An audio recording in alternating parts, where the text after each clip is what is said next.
Hi all, in this video we'll be seeing how to work with Spyder in Python.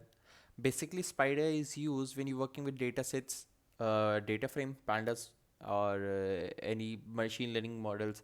It is useful because you can see whatever you are making changes or the data frame that is being created, you can track it live. You don't have to debug and hit the print option.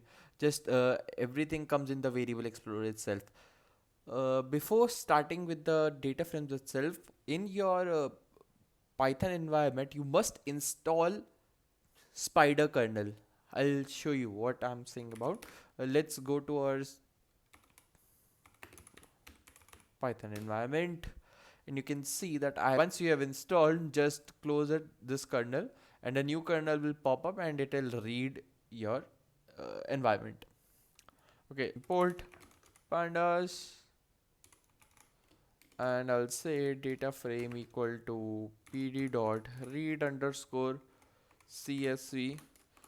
Okay, let's now try reading the data frame. Df equal to pd dot read underscore csv, and the data frame, I'll just copy the path, just type r, copy the path, so slash name of the file,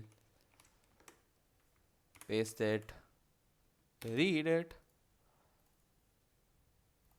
We have a columns based data frame.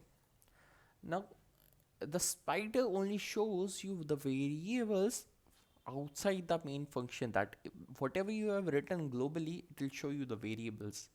What I mean is, if I type if underscore underscore name underscore is equal to main, sorry, underscore main, and now I'll just read here, and I'll clear the console again. A new console has been created. Now if I run this, the variable showing here, it is still outside the main.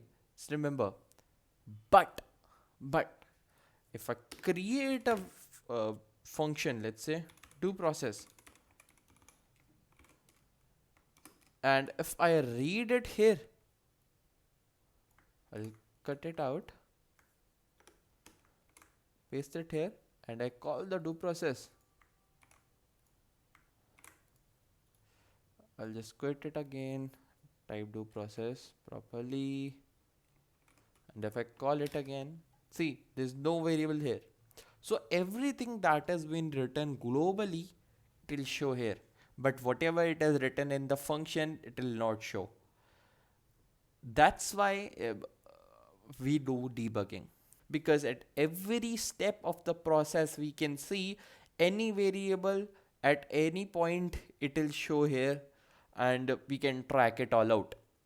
That's why programmers do debugging, and debugging is so important for us.